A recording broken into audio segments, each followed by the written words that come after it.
At first, read the instruction. A 38 years postpartum female presented to emergency department with shortness of breath. Shortness of breath. Study the ECG done in the emergency department and answer the following question. The keyword or clue here: 38 years postpartum female patient, emergency department, sudden shortness of breath, and ECG given on the below, and you are asked to answer this question. Now we will look on the ECG. Now look at the ECG very carefully. This is lead 1, lead 2, standard lead, and lead 3. AVR, AVL, AVF. Then the chest or precordial lead V1, V2, V3, V4, V5 and V6. What are the abnormalities here? Or is there any obvious abnormality? Yes. At first, look at the lead, standard lead 1. Usually in lead 1, QRS complex is more or less positive in deflection. That means in lead 1, the amplitude of R should be more than the amplitude of S. But here in lead 1, the amplitude of S is more than the R. That means there is a prominent S wave in the lead 1. So write down here. Lead 2, there is no obvious abnormality seen. Come to the lead 3. Pathological Q somewhat. So at Q present in lead 3, and of course T inversion. So T3, Q3, T3. Now AVR completely normal, AVL normal, AVF. In AVF there is pathological Q and also T inversion. So QF, that is AVF, and TF. Next, the precordial lead, there is RSR pattern, that is M pattern, a small M pattern like this. Okay, this is called RSR pattern. It goes with incomplete right bundle branch block, not complete. It is incomplete, right? Incomplete right bundle branch block. Now look again. Look, V1, there is T inversion. V2, there is also T inversion. V3, also T inversion. And V4 and V5, there is also T inversion. But in V6, there is no T inversion. So there is gross T wave inversion in lead V1 to V6. Okay, these are the lead change, and obviously there is tachycardia.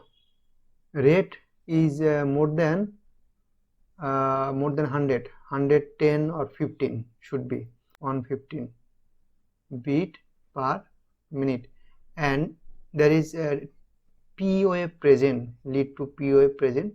So this should be sinus tachycardia. When the rate is more than 90 and P wave is present, then that is called sinus tachycardia. So these are the ECG change in this ECG. Now we will summarize the finding. The number 1 finding, the sinus tachycardia. Number 2, S1, Q3 and T3 pattern. Look at here, S1 Q3 T3 pattern. This is a special pattern. Okay, there is a incomplete right bundle branch block. Number 4, T wave inversion in V1 to V5. Okay, this should be 5. So these 4 finding, we have to compile this finding to reach a diagnosis. And of course there is another finding, Q wave and T wave inversion in lead AVF. So what are you thinking? This ECG may make you mad to reach your diagnosis. How? As there is widespread T wave inversion in the chest lead from V1 to V5, so it may be due to anterior wall ischemia. Is not it? Of course. As we know, in anterior wall ischemia of the heart, the T wave inversion like this may occur. And number 2, as there is a lead 3 and AVF, there is abnormal Q and T wave inversion. So this may be cause of inferior MI, and sometimes, as we know, sinus tachycardia may be present in MI. So you can summarize this as myocardial infarction like inferior plus anterior or anteroseptal, however. But this diagnosis is totally wrong.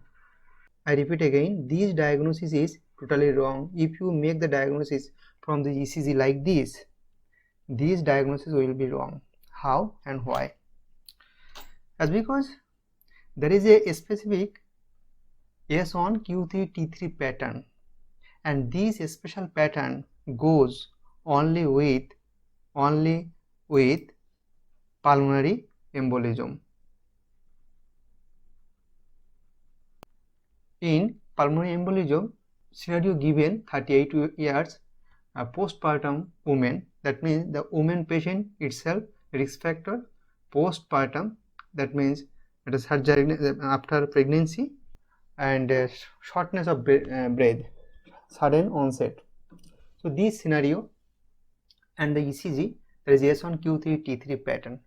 So actually in pulmonary embolism these various type of ECG change may occur, among which the most prototypical classical change is S1 Q3 T3, then sinus tachycardia and right bundle branch block. These 3 combination has high positive predictive value in the diagnosis of pulmonary embolism. And T wave inversion in the anterior chest lead, mostly anterior right chest lead, may occur. And T wave and Q wave change in AVF is an association. It may be present or not. Now I will talk on what are the ECG changes that are found in pulmonary embolism patient. It is a very important topic to memorize the ECG finding in pulmonary embolism. Mind it, all the ECG finding may not present in single patient. Even the ECG may be quite normal in a pulmonary embolism patient. So on important basis, the most important ECG findings on pulmonary embolism are sinus tachycardia. Why there is sinus tachycardia?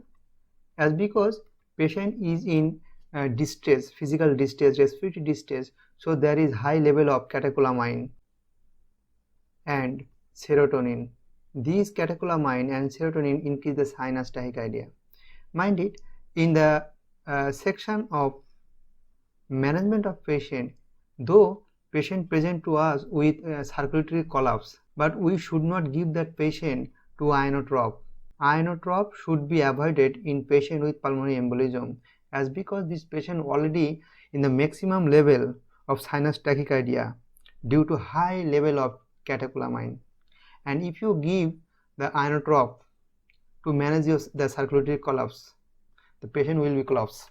So inotrope should be avoided. Number 2, S1, Q3 and T3. This is the prototypical and classical finding. T-wave inversion, as already mentioned, in anterior lead, usually V1 to V4 they are found. And number 4, incomplete or complete right bundle branch block, that is RSR pattern or M pattern, like this. And these 4 are main findings are usually found, and other finding may be present, right axis deviation sometimes, and another one, P pulmonale. P pulmonale means tall peak P wave. It is usually found in lead 2. And number 7, sometimes sinus tachycardia, instead of sinus tachycardia, patient may present with supraventricular tachycardia or supraventricular arrhythmia. So these are the finding of ECG finding in a patient with pulmonary embolism. Now we will answer the question that are given with the scenario. Answer number 1, the ECG finding already I have mentioned, and number 2, what is the diagnosis? The diagnosis is acute massive pulmonary embolism. This is the complete diagnosis, as because there is another pattern of pulmonary embolism, chronic, acute and chronic, and it may not be massive, just acute pulmonary embolism, not massive. Patient may not be so deadly in appearance, and respiratory distress may not be so severe. So there are 3 types of pulmonary embolism: acute massive pulmonary embolism, acute pulmonary embolism, and chronic pulmonary embolism. As we know, chronic pulmonary embolism is the most important cause of pulmonary hypertension. Okay, so this is the diagnosis. Now how will you investigate this patient? Number 1, ECG, what already done. Then chest X-ray. There are so many number of X-ray finding in chest X-ray. In another video I will talk on the X-ray finding. The link of this X-ray finding of pulmonary embolism patient will be given in the description box. Then chest X-ray, serum troponin, as because the differential diagnosis of this patient should be pulmonary embolism, acute AMI, pericarditis, pneumothorax, dissecting aortic aneurysm, then pericardial tamponade. So these are the differential diagnosis. You have to exclude and confirm your diagnosis by your examination investigation. So ECG, chest X-ray, serum troponin. Mind it, serum troponin increase in AMI, as we know, but it is also increased in pulmonary embolism, even pneumonia. Pneumonia, of course, here another differential diagnosis. Okay, then echo, bedside echo, to exclude the acute dilatation of the right ventricle, such as right ventricular failure. Right ventricular failure, of course, another differential diagnosis, and cardiac tamponade due to huge pericardial effusion. Then ultrasonography of lower limb to exclude or include to confirm your pulmonary embolism following DVT, deep vein thrombosis. D-dimer to confirm your diagnosis that it is due to deep vein thrombosis. Then CTPA, that means CT pulmonary angiography, Then VQ scan. VQ scan means ventilation perfusion scan. So, and sometimes conventional CT scan, if CTPA not available, conventional CT scan of chest can be done. So these are the investigation what should be undertaken in a patient suspected of having pulmonary embolism. Hope you have enjoyed this short video. Thank you very much.